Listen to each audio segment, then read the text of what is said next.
Foste tu que deste gosto? Não. Hello. As you may know by now, my name is Henrique Gandum. I am the illustrator of the Congo comic book series. These books right here. And I think this is the first ever live on YouTube. I believe it is. And today I would really like to make a brief live where I draw any cryptid of your choice while talking about cryptids. I mean, we get comments various times per day, so this is the perfect chance to ask me anything about the cryptids, about the series, while I will be sketching the first cryptid. Anyone? What up? What up? I will be sketching the first cryptid. Anyone requests. So I will wait for your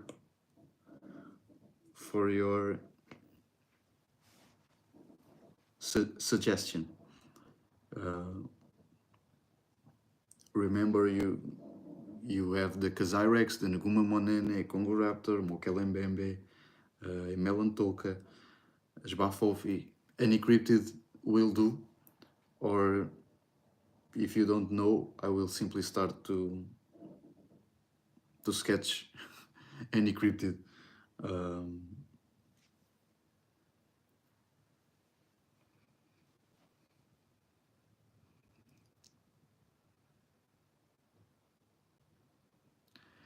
I would prefer it would be from the comics, because it would be easier, as I have already drawn.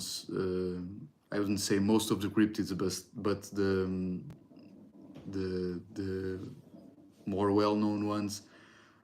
But it can be any cryptid. If you say like the Loch Ness Monster or Bigfoot or something like that, I believe I will do it anyway. So yes. All right, we have a first cryptid.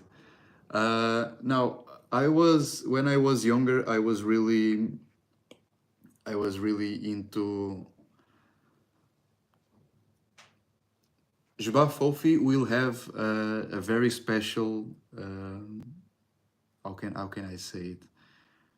We'll have a very special video coming up. I don't know when, because we haven't. I think we haven't yet posted this year, but I would like it to be like. I don't know. We at least have news coming about Jbafofi and Jbafofi content that I think everyone who enjoys cryptids and spiders and tarantulas, thank you for asking, will certainly enjoy. Now back to the Chupacabra. I was obsessed with Chupacabra when I was younger. I saw all the documentaries, all the programs about Chupacabra and those kind of cryptids, and I have to say I haven't been looking all that much into Chupacabra, but what's happening? But I mean, it was one of my favorite cryptids. I don't know nowadays how the reconstructions, that's how you say it, have been going on, but when I was younger, it was like kind of a mixed hairless coyote, hairless dog with spikes. Some depictions have the Chupacabra being more humanoid looking. I don't know. I'm going to go with a more humanoid approach, because I am not too comfortable drawing dogs. So yes, let's start drawing the Chupacabra. Meanwhile, you can absolutely ask anything about the series, um, about anything, about even if it's not about the series. Um, as I said, this is my first live on YouTube. I've been doing some lives on TikTok, but the last live kind of scared me because I was holding a tarantula in my hand, and TikTok was kind of banning the live. There's a Oh, that's cool. That's cool. I have seen some videos about allegedly chupacabras, but this was some years ago. So I don't know if I saw that one. Probably not. But how would you describe the chupacabra that is the most plausible cryptid? I think people just say it's a hairless dog, hairless rabbit dog, or something like that. But I think that there's maybe more to it. I don't know. I don't know right now. I have been searching for that particular cryptid, but when I was younger, I would love that cryptid to have been true. Unfortunately, for the farmers and all the people who keep livestock, because it tends to, I think it tends to suck out the blood of the victims without hitting them, like with surgical precision, I think. Now, I don't really. I'm going to go with the more humanoid approach. Sorry for the dog, the canid approach lovers. Um, I believe I will go this route. I think he has like big ears. I should probably look at some depictions, descriptions. Yes, that's interesting. That's interesting. Yes, both your suggestions are are interesting and very different. Like a large ape. I don't know if I see the chupacabra being like a large ape. I think it would be smaller than a human. I don't know. You tell me. You maybe know more about this cryptid than I do, so I think it would be like smaller size. But yet again, I think he kind of sucks the blood from cows and big livestock, so I think it shouldn't be like dog sized, maybe a bit bigger, maybe like the size of a person where when he stands up, if he does, if he does stand up, I don't know.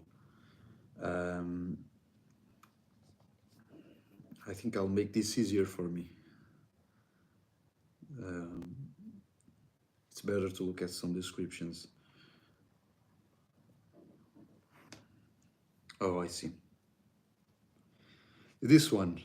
I saw this one. It's the one that stuck the most with me.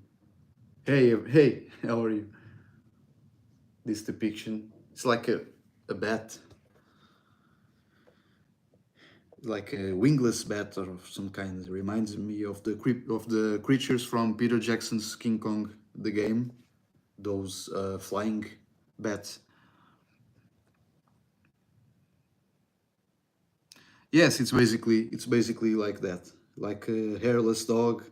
Some depictions make it to be more reptilian, fish-like. A lot of bat depictions I'm seeing. Reptilian depictions also. That's where I'm more comfortable. The reptilian approaches, because I think I draw dinosaurs the most. I'm just taking a look. Like, it makes more sense to be a mammal, but yes, it makes more sense to be a mammal. Some depictions here are like really, really weird. Like, what is this? I don't know what is this. Like an iguana with a fish head, something like that. I don't know. I will not do it. I will do more the canid approach, canid humanoid.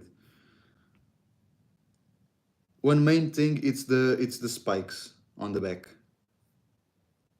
That is everywhere. As you can see, there's a lot of really cool art. Sorry for the really cool art about this cryptid. While not too much art about CONGO cryptids. You know, besides the one I do and people who also like the Congolese cryptids. Shave the, yes, hyena down. All right, I will just sketch something up. I'm sorry if it's not going to be too accurate to your vision of this cryptid. It's not going to be like my vision of the cryptid also, but it's gonna be something. You know, it's gonna be something though. So I'll start doing it. I always envisioned Chupacabra as more of a long, lanky creature, not so much a strong one like Bigfoot or... Hello? Hello, how are you? So I think a very important thing in this cryptid, in this specific cryptid, it's going to be the legs.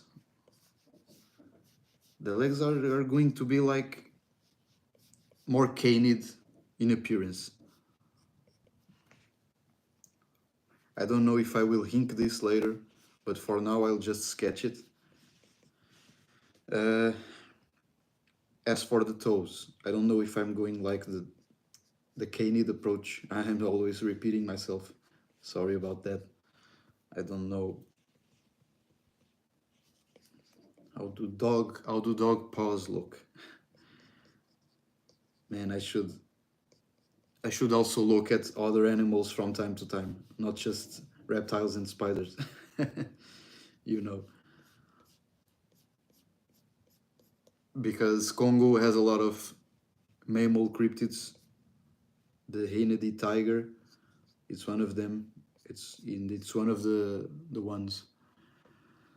Yes, Mokelembembe is the most well-known cryptid from Congo, probably from all of Africa. At least from Congo, I think it is.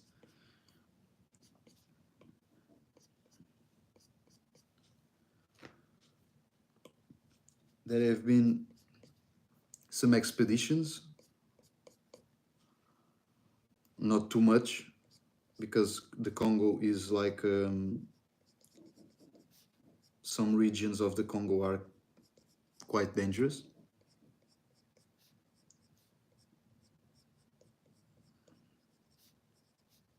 And it's very hard to get to the... I don't know if I like this. It's very hard to get to the... It's too friendly, this design.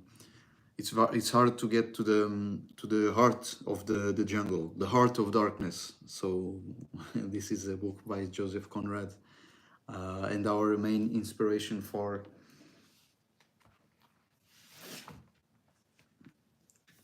this book right here, which should have the cover,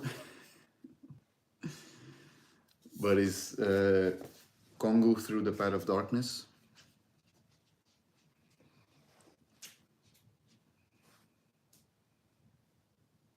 Hello, thank you so much.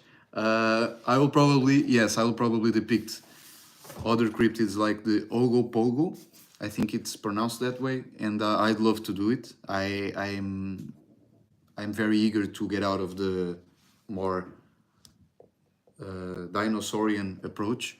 I mean, these cryptids to me should be seen as dinosaurs, I believe, and I love them for it. But there are other very interesting reptile and mammal cryptids too.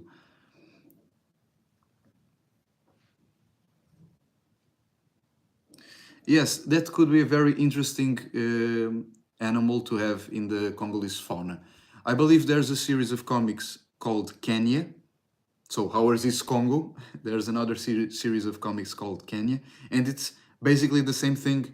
It's not the same thing because it's not cryptids, but a team of explorers goes down to Kenya and discovers like this myriad of Cenozoic mammals that are still alive. And I haven't had the chance to read it, but I mean the whole aesthetic of the books is pretty similar to ours. I love the moth, man. Man, I love moths as an animal, and I think I drew the Mothman once. Um, it's probably on my Instagram page. I would love to do it. It's like this half moth, half man with big, huge, glowing red eyes. Man, the design, it's just crazy. I love it. I think I'm going to say it like this. My favorite cryptid. My favorite cryptid. It's I think the Jbafofi, because I have always loved spiders. There are not many spider cryptids out there. And my second favorite maybe the Mokelembembe. But Jbafofi to me, it's a really plausible cryptid. Maybe not in the sense that there are 1.5 meter leg span spiders out there, but I mean the whole idea of a gigantic spider being down there in the Congolese rainforests, it's perfect. It's perfect to me. I mean, I love the idea. I just don't know if us as humans should find it. I mean, in a way we should, but in another way we should leave those species alone. You know, even if they ever find something like Mokelembembe, I believe they should leave it there.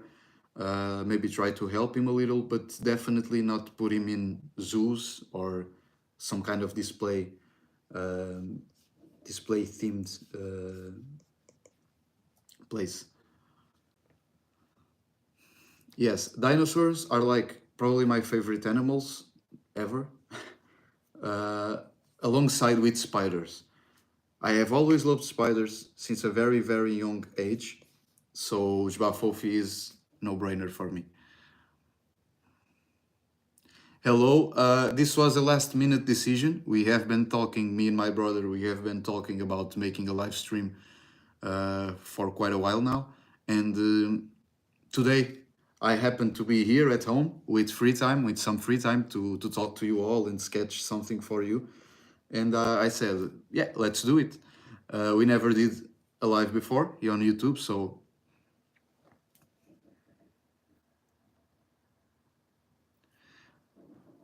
I mean, I recently saw a documentary about the Loch Ness monster.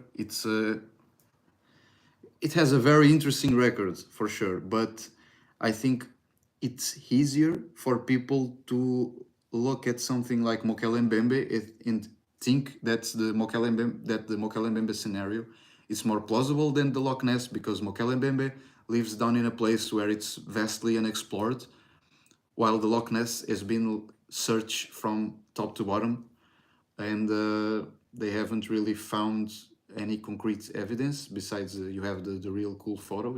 Everyone knows about it, but I mean, by probably my favorite river lake monster is the Mokelembembe from Congo, from Lake Tele. Um, but I don't know. There's a lot of them. There's Nguma Monene.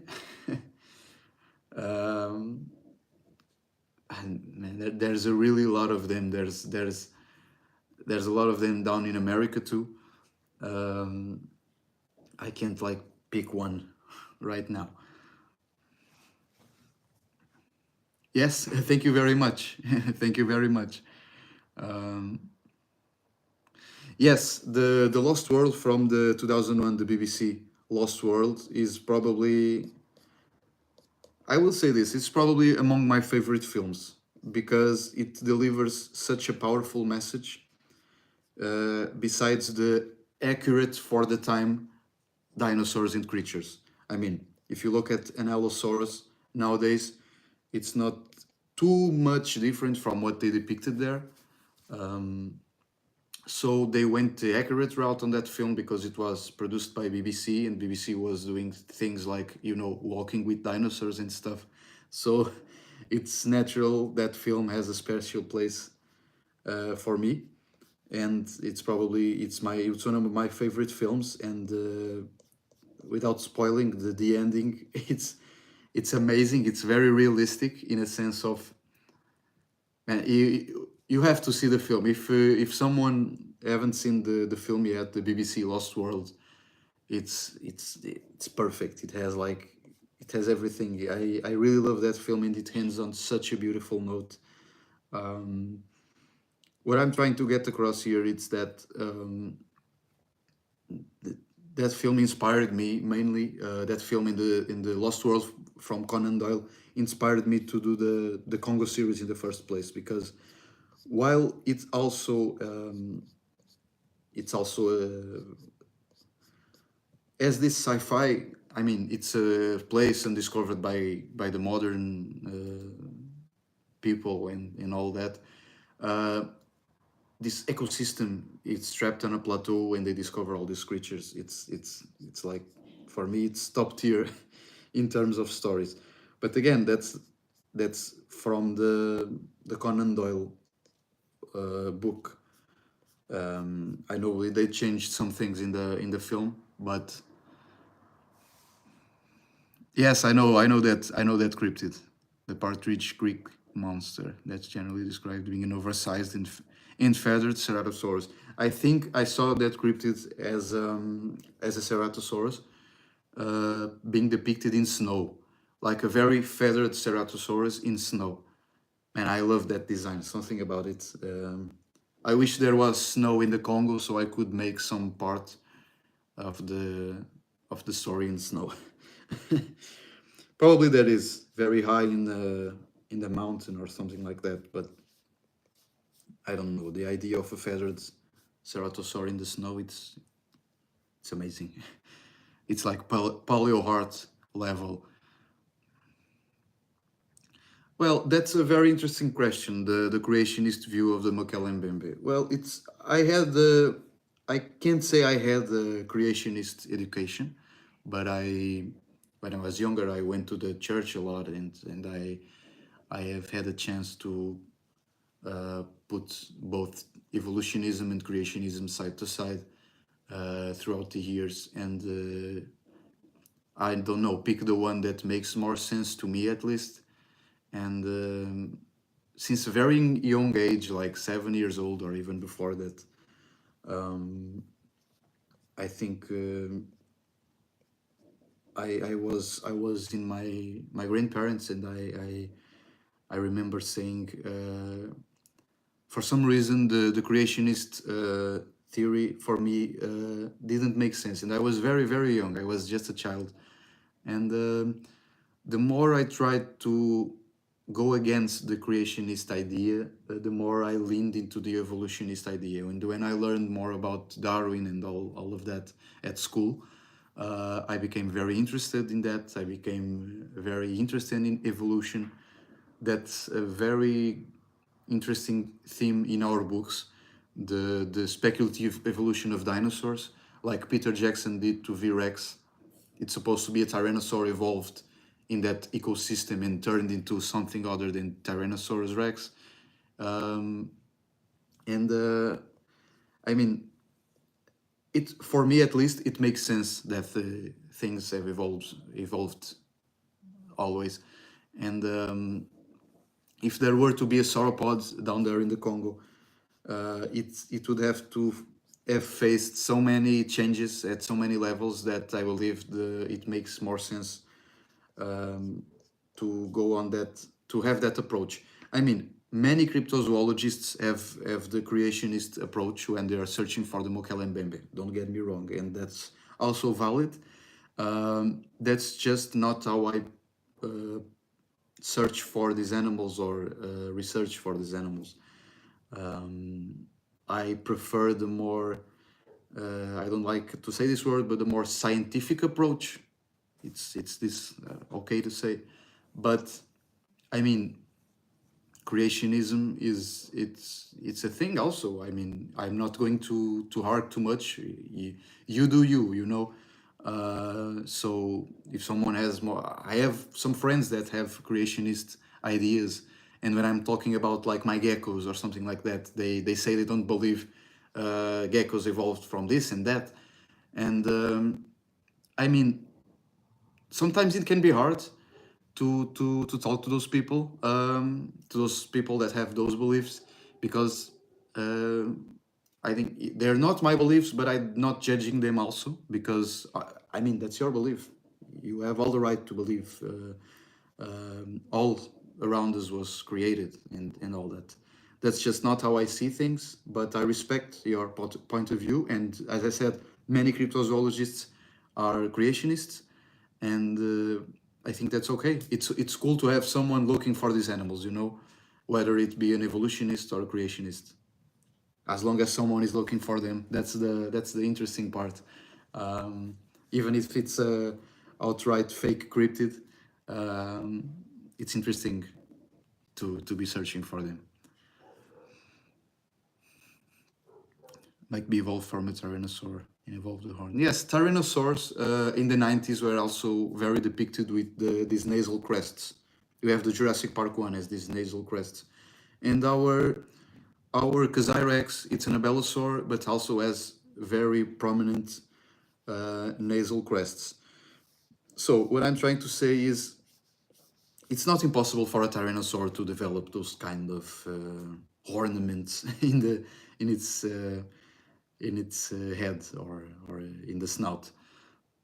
So it's a very, very interesting way to put it. I encourage everyone in this life to go search the speculative evolution forums.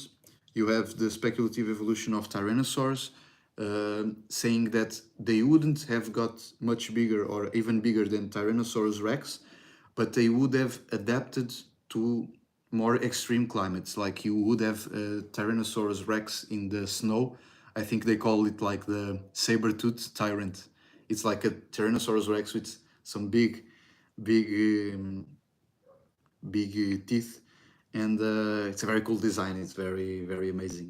I encourage everyone to go search for those forums, because even though they're kind of outdated by today's standards, I mean, you have a feathered tyrannosaur in the snow. It's very interesting.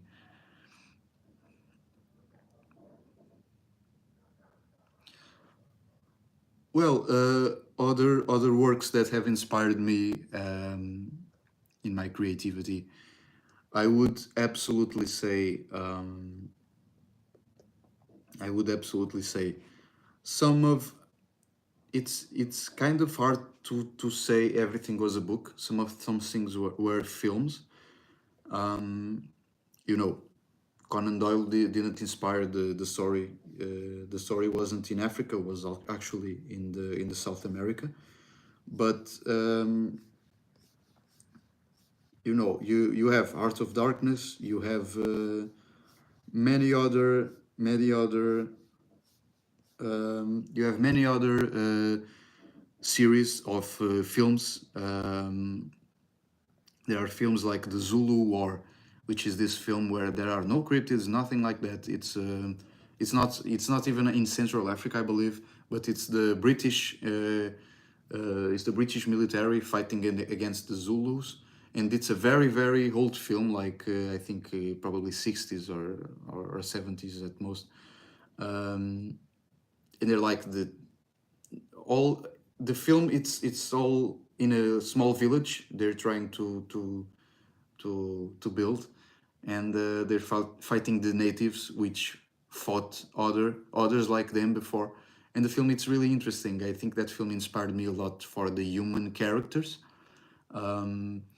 Also, you have, I don't know, I'm going to say it in Portuguese. From Okay, I'm going to try to say it in English.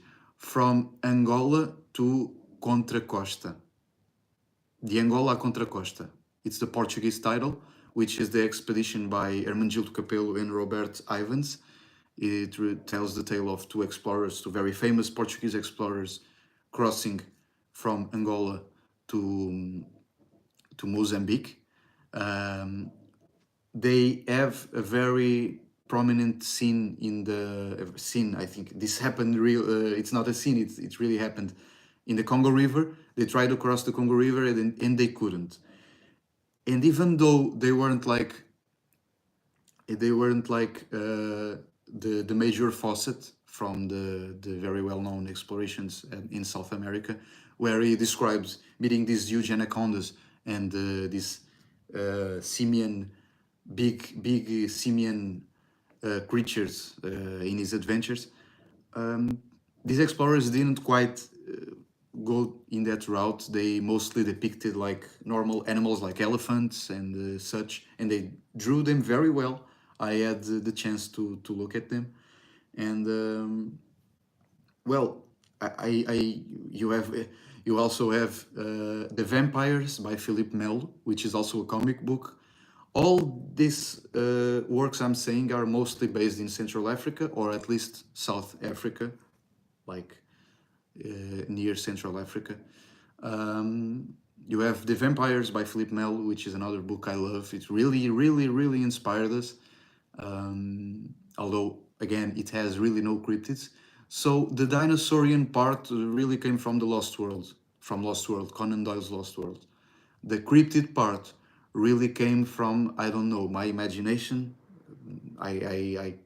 Shouldn't say it like that, but I thought there's not many stories featuring Congolese cryptids, so let's do one and then let's make them in this setting, not today's setting, but in a setting where you know these animals could appear like dragons to the people. Like if a person from the end of the 19th century saw this animal, do you really believe they're going to say it was a dinosaur? Some of them probably are going to say that, but even this animal, I mean, to them it would just be a bird with teeth.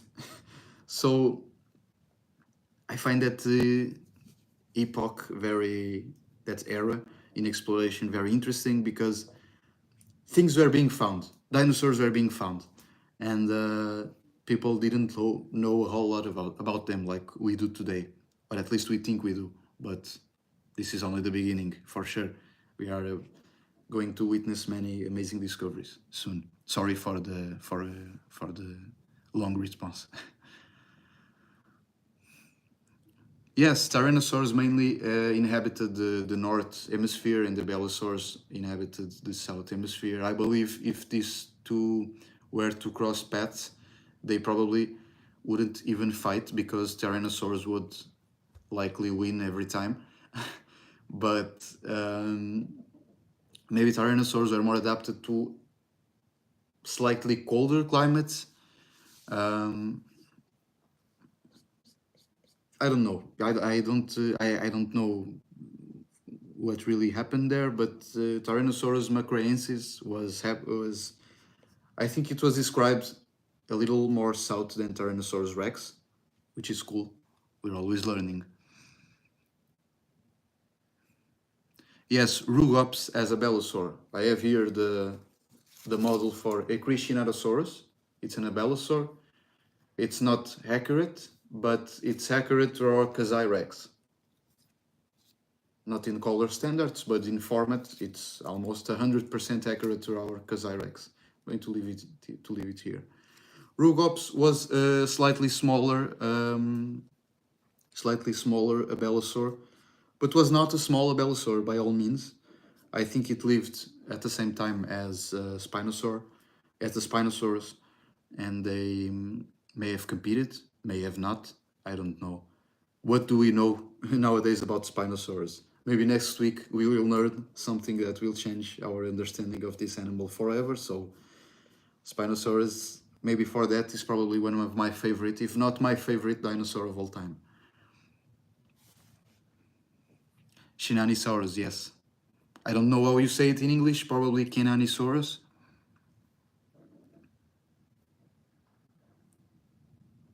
Yes, Agathalmus.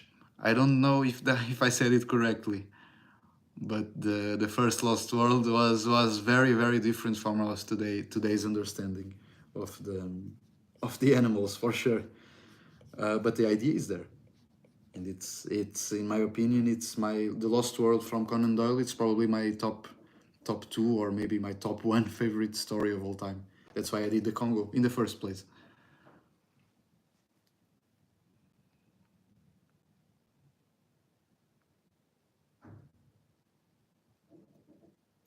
All right. Yes. Yes. All right. Yes. It makes sense. Would you think that? Let's look at the dromaeosaurs. This is a velociraptor. In this particular live, it's meant to represent Congo raptor, of course, but it's a velociraptor. You all know it. Um, these velociraptors shed their feathers like modern birds do. I mean, they surely did, but I wasn't there to see it, so it's like it's nice to speculate. Yes, yes, the Carnotaurus from Disney, it's pretty much this animal with the horns. I love that design. I believe that that specific Carnotaurus, it's described as Carnotaurus rex because it was meant to be a Tyrannosaurus rex, but they changed it to a lesser known carnivore at the time because Jurassic Park had this Tyrannosaurus monopoly, and I think that was really cool. Carnotaurus was not that big, at least Carnotaurus sastrae, the one we know, but a speculative Carnotaurus rex an animal at that time, man, it's scary. It's like sauropod-sized theropod. It's it's amazing. I love the design, and I still do today. I believe I mean, the lips they had, the gums, it was really scary for me. I don't know why, but nowadays we know that if most theropods were to have lips, had lips, they were mostly like the lizard lips, where they didn't move; they were static lips. And the ones in Disney's Dinosaur, the Carnotaurus, was constantly like kind of grinning. It's a kids movie, I know, but um, it's like they kind of do nowadays in the Jurassic World films, and they did it in Jurassic Park too. I think the lips from theropods were mostly static, probably. So it don't make sense for them to have a grin at all. Yes, bonjour. I don't know if that's pronounced like that. Yes, there's no T-Rex in Australia. It's probably an Australopithecus. That makes sense. That's a cryptid I would very much like to draw one day. Sorry, I'm forgetting to draw this. Um,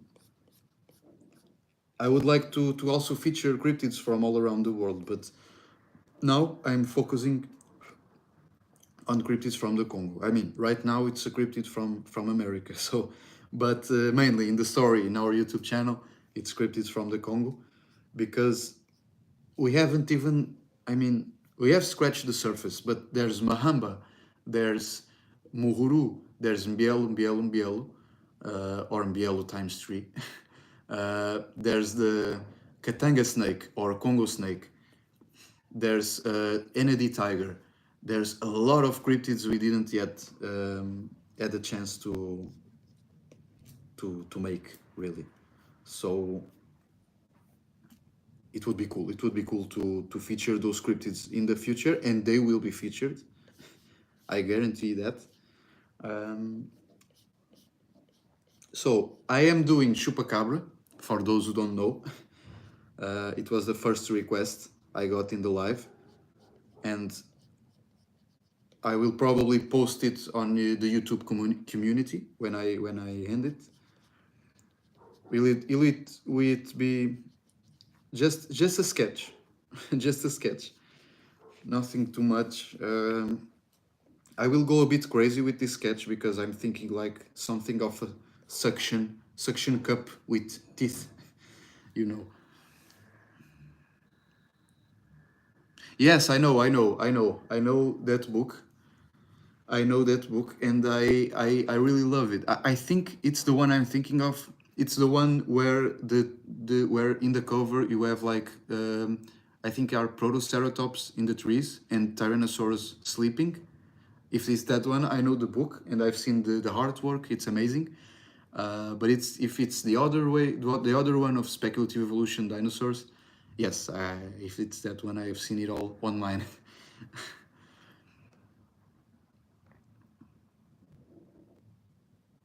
Yes, Megalania, man.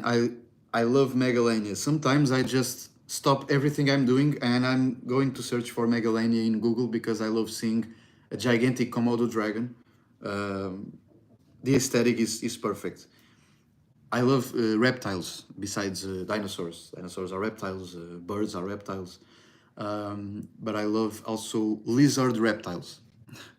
So Megalania, it's a top tier animal for me because I really love it so much. I wish I could have one as a pet, but that wouldn't have gone so good because I think scientists say they maybe hate people in the past.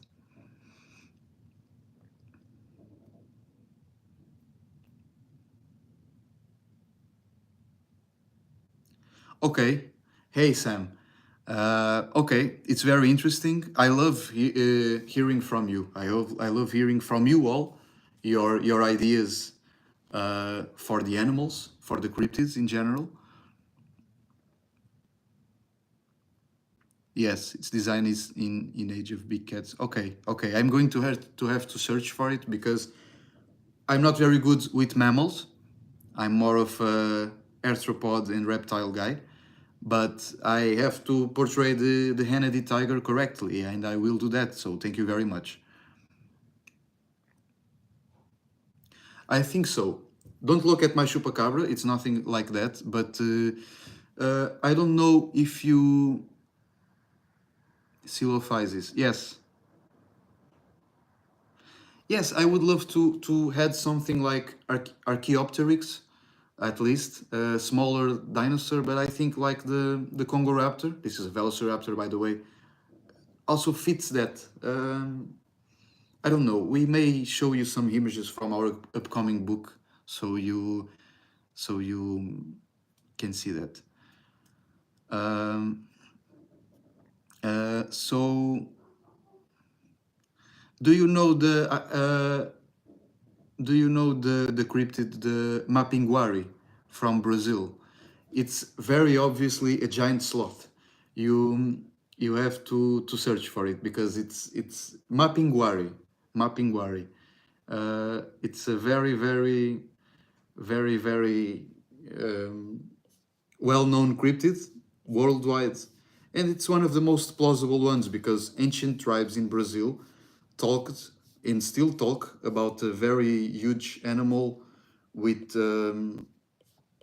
big claws, I think, and like very bear-like. It's a giant. It's like a giant bear with a mouth in the belly. That part doesn't really make much sense, but much descriptions make it to look like a giant, the giant ground sloth, which you all know about. Yes, I know that episode. I know. Man, I have an idea. I have pitched an idea, but it went like nowhere because it probably was too much. But I don't know. What do you think? Tarzan, it's a Congo. It's like it happens in the Congo because it has gorillas and all that, and you know it happens in the Congo.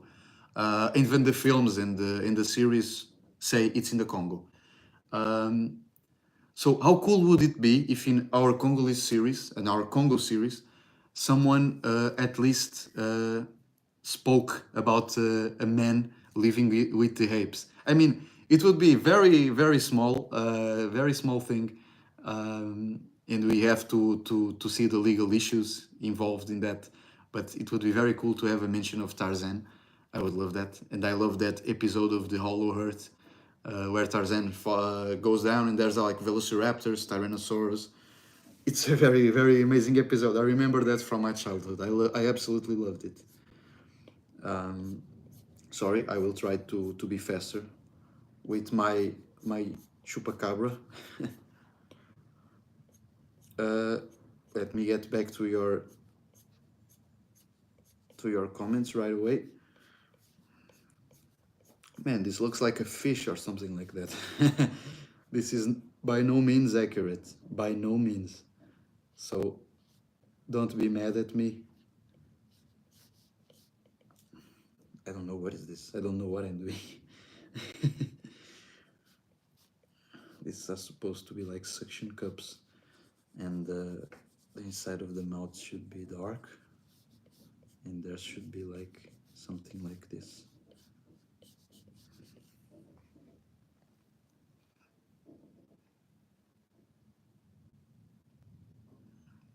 Stoa. Yes, yes. I know that cryptid. I think they also say it's a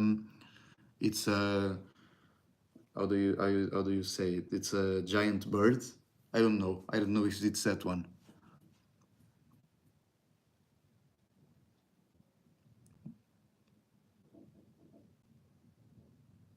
Yeah, it's a legal minefield. Absolutely, absolutely. But it would be cool if someone like a British major or a Belgian colonel would talk about, oh, there's sightings of an ape man or a white man living among the apes. That would be like a perfect a little cameo, like a little cameo, something like that. I don't know. Not We would not focus on that, but I mean it would be cool. Congo has a lot of animals, not just the cryptids, so it would be very cool. And our Congo stories each time have more British involvement, and Tarzan fathers were both British, I think, so it makes sense. South American pterosaur. You know, my favorite cryptid pterosaur is the ropen, the one from Papua New Guinea. I think I pronounced that wrong. Um, I mean, it's a gigantic pterosaur like a pteranodon or even bigger that has bioluminescence. Scientifically speaking, it's crazy. It's crazy. But how cool would it be, like a pteranodon flying a little above the water with bioluminescence, attracting all the fish. Like, man, there's so much possibility there. There was a time I did want to include the ropen in the Congo series. There was a time, but someone pointed out, oh, ropen it's actually not from Congo. So I said like, oh, busted. So someone got it. If no one saw it, I mean, I would I would have put Ropen there anyway. But I mean, not correct if it's not a Congolese scripted.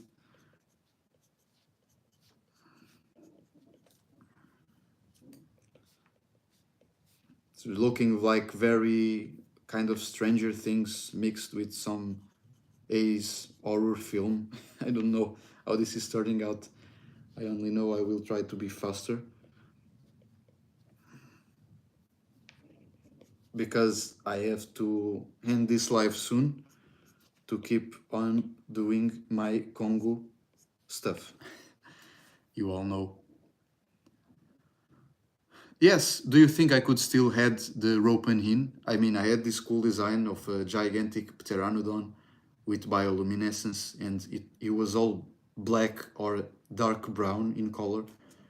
It was a very cool design. I'm very sad it didn't make the to the final to the final script, but I mean, I would love it. I would absolutely love it. I had a scene where the natives from Congo were looking at the sky and they saw this streak of light, and they talked about the ropen. But that's not exactly a Congo cryptid, like I said, so I abandoned that idea.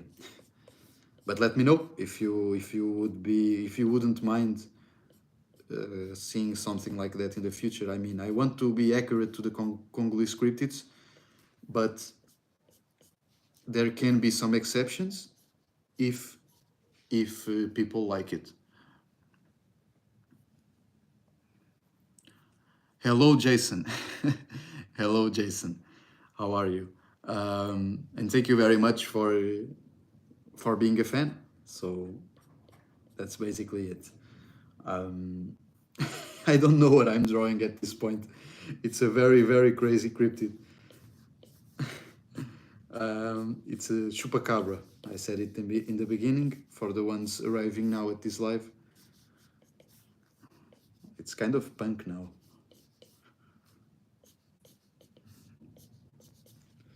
The spikes should get bigger in the back, I believe. A little bit bigger. I'm going to probably do a mono Nicus on this scripted and put only one finger. You're going to look very crazy. Maybe another very little finger here. And this is alien. This is very alien-like. But I don't know, I'm doing this for fun. This is not the official look for Chupacabra in the Congo universe. So, no problem. Here I am putting some dinosaurian traits on a non-dinosaurian cryptid.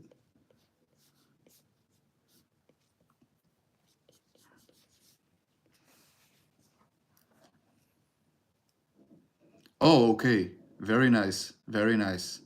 The original Tarzan story is hitting the public domain this year. That's perfect because, yeah, well, about time. So let's see what I can do with that. We have to be careful with the legal stuff. It's kind of the most boring part, I know. It sometimes can cut our creativity, but well,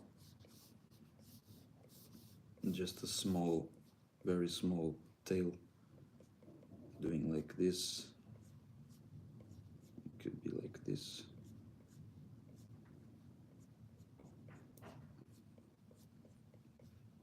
Almost should have had no tail at all, but let's give it the alien look. Oh, the ears, the bat-like ears. I was forgetting that. I saw some concept art with this look. It's a very crazy look. I was giving it a dinosaurian ears. Ears, they're not called ears, but you know.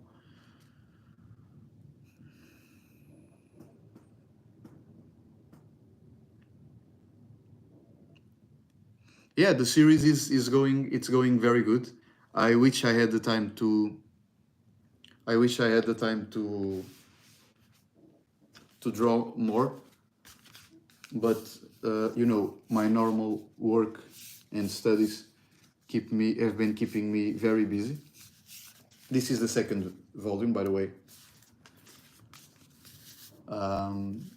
The series is going good. We have a new edition coming up about this book, because this book has sold out here in Portugal. This book may be the first one because it's a special edition, but it's like it's going to be the fourth time we're publishing this book. So even here in Portugal, where it's a very small niche, people are really digging these stories from the Congo Cryptids, and well, what can I say more? There is going to be a fourth edition of this book, so we are very thankful to everyone, and we hope to deliver I know I am always saying this, but we hope to deliver the English version soon and the Spanish version also. those will be our main focus for this year too.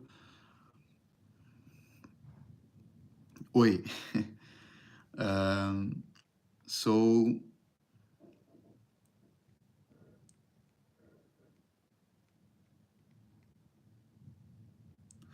yes, they can keep the original Tarzan story like under copyright. It happens a lot with other characters and other stories. So at this point, we just have to wait and see. I'm just going to rush this out because I really have to be going real soon. But I want to show you something more than man, this is very weird. Something more than a few sketches. Here is another dinosaurian trait. I just can't escape it. Bigger spikes, no problem.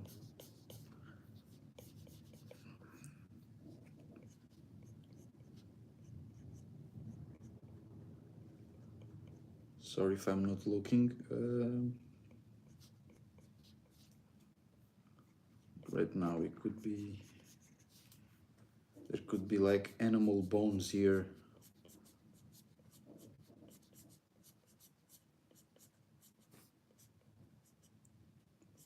Look like the bones from King Kong, the game, where Jack Driscoll could grab like a bone and use it to kill the Venatosaurus and all the other animals. He couldn't kill the spiders though. That's why I think the spiders were the more invincible creatures of Skull Island.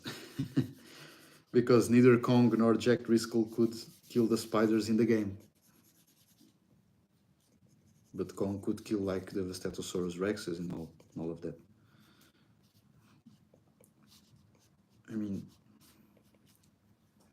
this has to be kind of hit.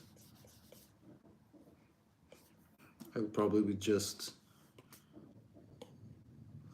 put a little red here.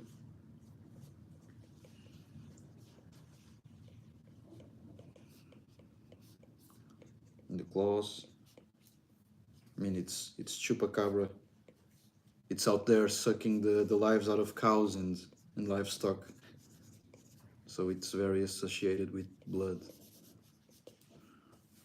And it's turned out kind of weird.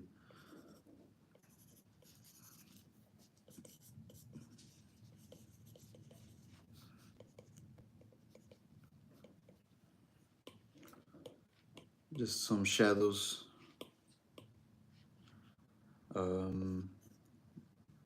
Maybe like this. I don't know if it's going to be, yes, it's too much.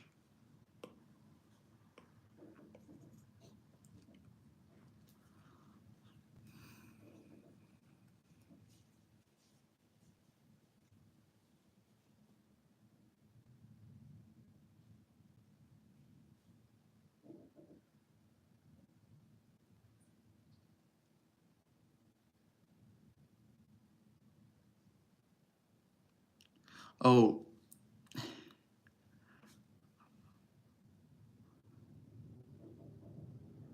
where am I going to rate like my books?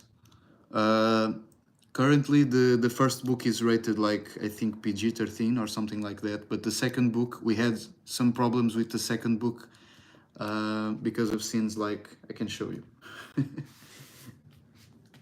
Because of some scenes which were a little bit more violent, like let me pick one. Man, this book is crazy in violence. It's very, very...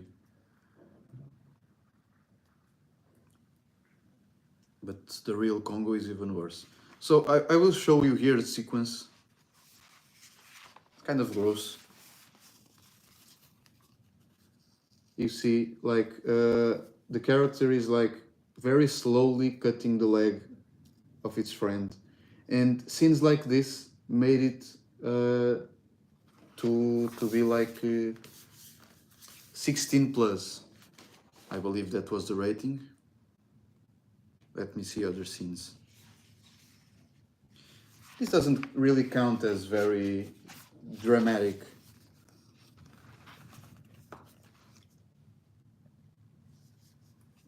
This one, Nuguma Monene eating the man there. Can you see it? There's blood coming from his back and all that. It's kind of crazy too. But there are even worse things like, oh, let me take a look.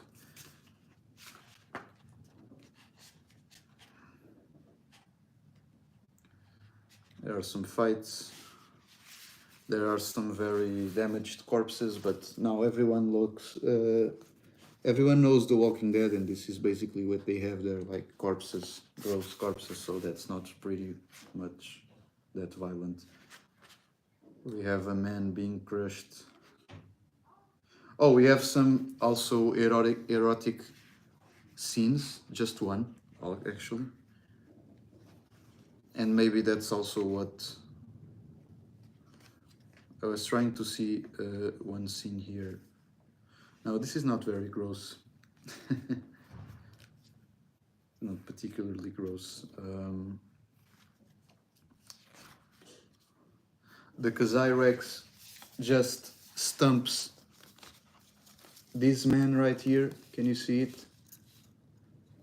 It's not really bad, but the man already has a lot of blood coming out even before the Kazai stumps him, and it's kind of crazy. Things are kind of crazy. You can see right here the Kazai beat the man but didn't kill him, just took a little bite. Of course, if a Tyrannosaurus Rex did that on anyone, everyone should be killed instantly. But this Kazai was just like tasting the man.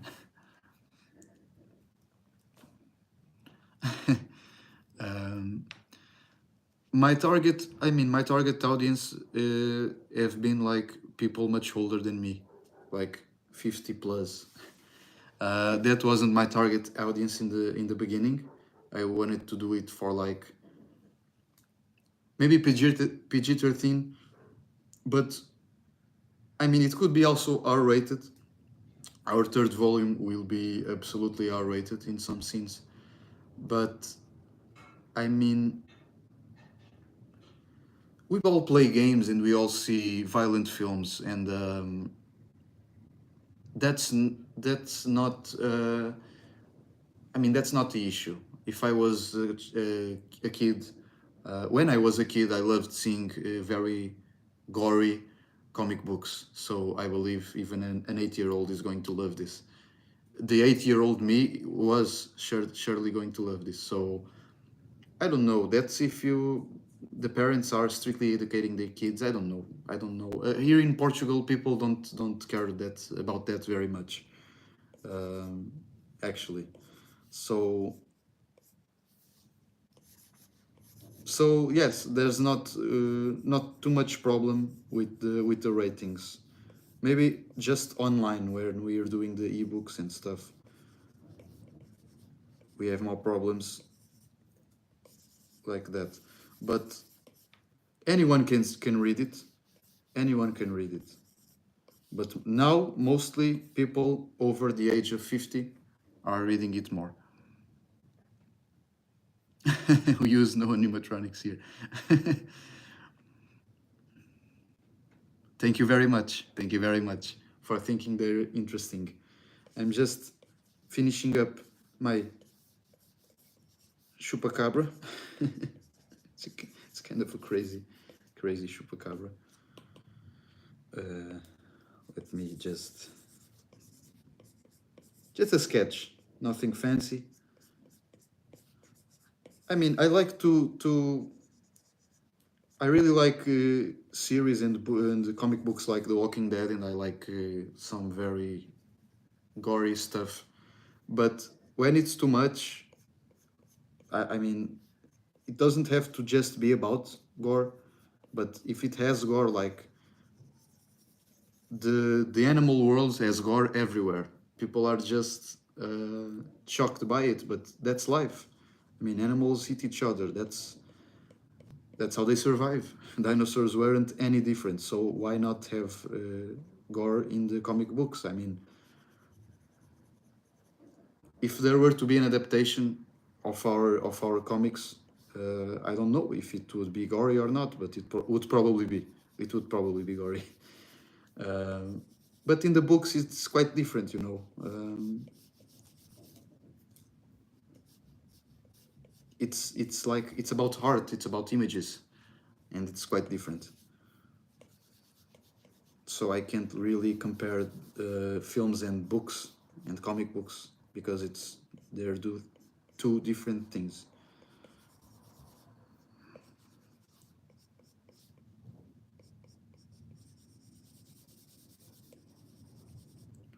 I don't know if you can see what I'm doing. I hope you can.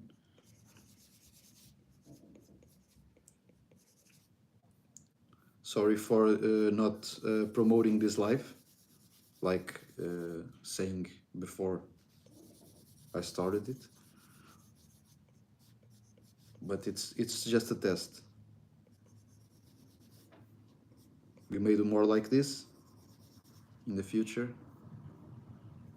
This is kind of crazy.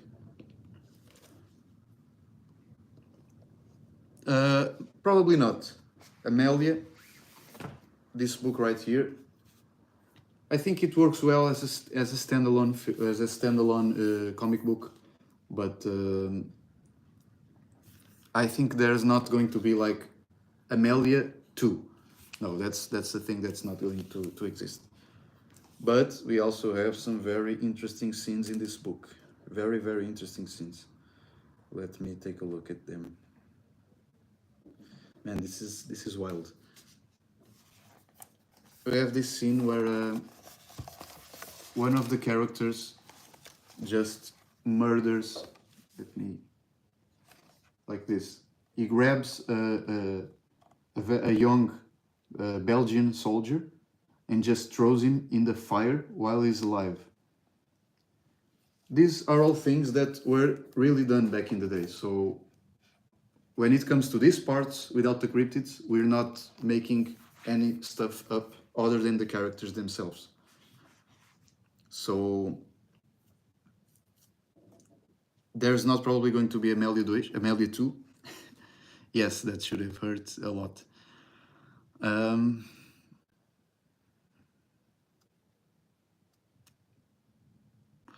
I think I probably heard about those graphic novels. Isn't that the one? Oh, yes. Illegal to use fire in battle. In this case, it was just a campfire, and the character grabbed the soldier, was asking some questions, grabbed the soldier, and flat out threw him in the fire. This was back in the end of the 19th century, so hangings were still a thing back then, and even worse things. I think I've heard of those World War II adventure comics, graphic novels with dinosaurs and Nazis. I think that's the one where the T-Rex, there's a very interesting illustration of that, where the T-Rex, it's hitting a man and like the man is falling in half from its mouth. Probably it's that one. If it's that one, I know the comic, yes. Made an episode with Mokele, yes. I also wish they made an episode with Mokele and Bembe.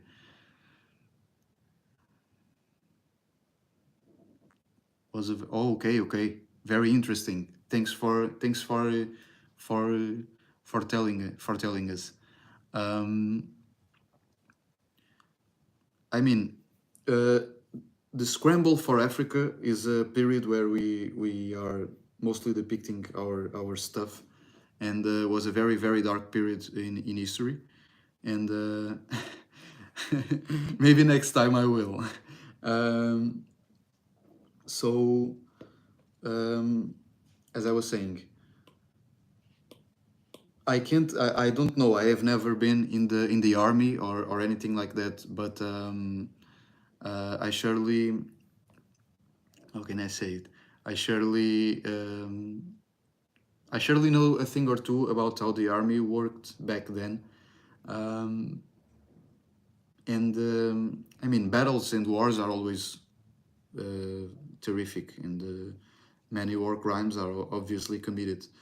And you can imagine in the place when the in an era where there were no like instantaneous photographs and no cell phones and nothing like that, the atrocities committed were like, man, I can't even think about that. I'm going to dinner after this live, so I better not think about that. It's very very sad. Some some of the things, or almost all of the things, uh, some countries have done to each other. The cryptids are surely not the worst thing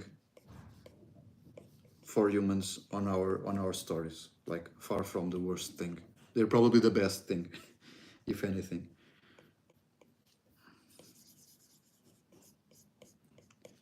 I'm just going to wrap this up because I'm kind of in a hurry. I hope you enjoyed this live. Sorry if I didn't answer all your questions. I tried to. Um, but my life has been really busy lately, so yes, that's a very interesting one. It all depends on how the Congo 1880 series, our current series, ends, because we have plans to do more Congo series in other times, and we don't already know if the discoveries of this man in this special place and date will affect the entire world. Probably not. Probably we'll keep it more grounded, but it's a very interesting thing to think about. Thank you for asking. Yes, it was very nice. Have a nice dinner, and hope to see you soon. So I will end this live just showing the very sketchy and very goofy chupacabra I did. Tell me if you see it. It's very goofy. Um yes, I'm going to post it in the community tab. So that's it basically. Thank you very much for staying tuned. Nice. Thank you very much. Thank you for keeping around. Next time I will try to talk about specifically the Kazairex and the differences between the Abelisaur version and the supposed Carcharodontosaurian version. This is an Acrocanthosaurus from PAP, and I think it's nice to see the ups and downs um, of both interpretations of the cryptid. Many of you like the Carcharodontosaurian approach, and I will discuss that in the future. So thank you very much once again for being here, and see you guys real soon.